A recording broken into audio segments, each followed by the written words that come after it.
الله وبركاته. إن الحمد لله الذي كفى والصلاة والسلام على رسوله الكريم. أما بعد، فقال الله تعالى في كلام ناطق: أعوذ بالله من الشيطان الرجيم. بسم الله الرحمن الرحيم. لو أنزلنا هذا القرآن على جبل لرأيته خاشعا متصدعا من خشية الله. اس کی مثال چاہے تو حشر تک نہ پائے، اس کی مثال چاہے تو حشر تک نہ پائے، پڑھتے رہے جو اس کو دور ہو ان کی بلائیں.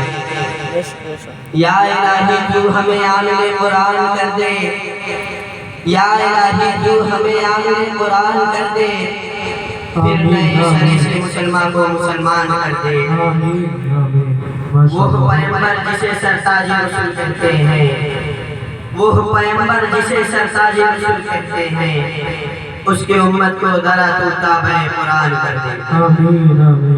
محترم سامعین کرام، حاضرین کرام اور حاضرین ذی احتشام، اسٹیج پر تشریف لانے والا شخص یا تو چھوٹا ہوتا ہے جو اپنے بڑے یا اساتذہ کرام سے سنا ہوا سبق آپ حضرات کو سنانے کے لیے آتا ہے. میرے بھائیو، یہاں بھی یہی نسبت ہے، میں ایک چھوٹا سا طالب علم ہوں، اپنے اساتذہ کرام سے سنا ہوا سبق آپ حضرات کو سنانے کے لیے آیا ہوں. دعا کریں کہ اللہ رب العزت مجھے ٹھیک ٹھیک کہنے کی اور ہم سب کو اس پر عمل کرنے کی توفیق عطا فرمائے. آمین. محترم بزرگوں اور دوستوں اور ملت کے غیور نوجوانوں، قرآن پاک ایک مکمل دستور حیات ہے کہ جس کی تعلیمات مکمل طور پر فطرت انسانی اور اپنے سلیم ذہن مطابق ہے. میرے بھائیو، قرآن پاک سے عرب قوم ایسی طاقتور ہو گئی، ایسی طاقتور ہو گئی کہ اس کے آگے کیسر و کسریٰ، روم و فارس سب کے سب سرنگو ہو گئے. اور کیوں نہ ہوتے، یہ احکم الحاکمین کا کلام ہے، سلطان سلاطین کا فرمان ہے، ستوت و جبروت والے بادشاہ کا قانون ہے کہ جس کی ہمسری آج تک نہ کسی بڑے سے بڑے آدمی سے ہوئی اور نہ ہو سکتی ہے. اسی طرح اس کلام کے مقابلے میں کسی بھی انسان کا کوئی کلام نہیں ہو سکتا. نبی صلی اللہ علیہ وسلم نے فرمایا: فضل کلام اللہ علی سائر کفضل خلق. کہ اللہ رب العزت کو اس کلام پر اسی طرح فضیلت ہے جیسے کہ اپنے تمام کلاموں پر ہوا کرتی تھی. اے بھائیو، یہی تو وجہ تھی جب صحابہ علیہ السلام قرآن کو تلاوت کے لیے کھولا کرتے تو بے ہوش ہو کر گر جایا کرتے تھے.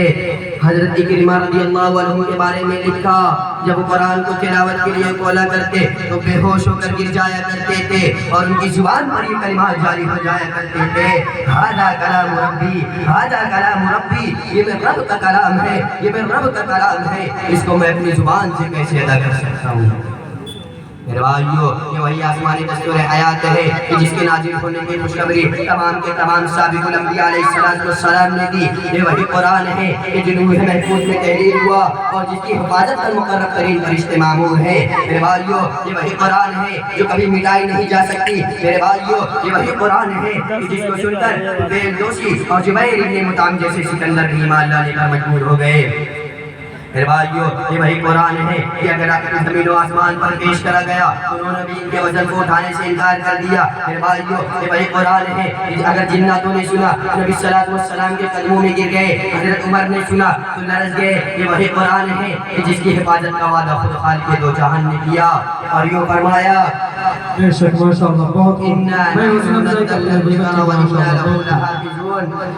یہی تو وجہ ہے کہ ہر زمانے میں قرآن کو مٹانے کی کوشش کی گئی. ہندوستان میں آئے اور تقریباً تمام قرآن کو اس کے نظر آتش کر دیے اور انگریز یہ سمجھ رہا تھا کہ اب یہ قرآن ختم ہو جائے گا، اب یہ اسلام ختم ہو جائے گا، یہ مدرسوں کا قیام ختم ہو جائے گا. جب قرآن بھی باقی نہیں رہے گا تو کچھ بھی باقی نہیں رہے گا، نہ قرآن باقی رہے گا نہ اسلام باقی رہے گا. اور یہ قرآن ہی نہیں رہے گا، یہ علماء بھی نہیں رہیں گے. اگر میرے بھائیو انگریز یہ جانتا تھا جب میں نے تمام کے تمام قرآن کو جلا دیا ابھی ہندوستان میرا ہو جائے گا، اب میں اس ہندوستان پر قابض ہو جاؤں گا، مگر انگریز نہیں جانتا تھا جب تک یہ قرآن کے پڑھنے والے، یہ قرآن کو اپنے سینے میں بسانے والے، یہ قرآن کی خاطر اپنے سب کچھ قربان کرنے والے موجود ہیں، تب تک میں اس ہندوستان پر قابض نہیں ہو سکتا تھا۔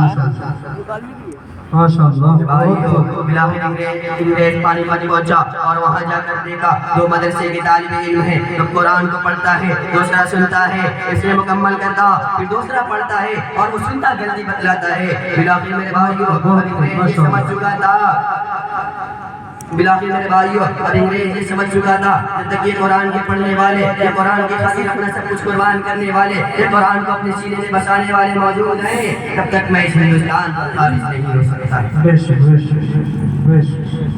تب تک میں اس ہندوستان پر قابض نہیں ہو سکتا۔ میرے بھائیو انگریز نے ایک تحریک چلائی کہ اسے جہاں کہیں علماء یہ قرآن کے پڑھنے والے نظر آتے وہ ان کے گلے میں پھانسی کا پھندا لٹکاتا اور کہتا یا تو اسلام سے خارج ہو جاؤ، مگر میرے بھائیو یہ جو علماء تھے انگریزوں کی ایک نہ مانی اور جامع شہادت نوش کرتے گئے۔ یہ جامع مسجد شاہد ہے، اسی جامع مسجد کے اندر ایک وقت میں 80 علماء کرام کو لاتے اور پھانسی کے پھندے پر لٹکا دیا جاتا۔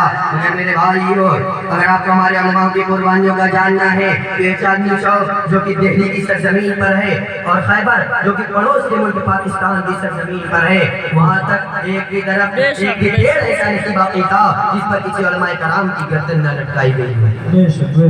بھائیو ہمارے علماء تو قربان ہو گئے، اس دین کی حفاظت کرنے کے لیے اس دیش کو آزادی جا رہی ہے۔ اگر زیادہ کھا لے تو کہو گے یہ پیٹ نہیں قبرستان لے رکھے ہیں، اگر کہیں کھڑے ہو جاؤ کہیں کھڑے ہو جائے تو کہے گے کہ مکاریاں کرتا ہے، اگر بائک خرید لے تو کہو گے یہ مدرسے کا کھاتا ہے۔ میرے بھائیو آپ کو کہیں بھی قرار نہیں،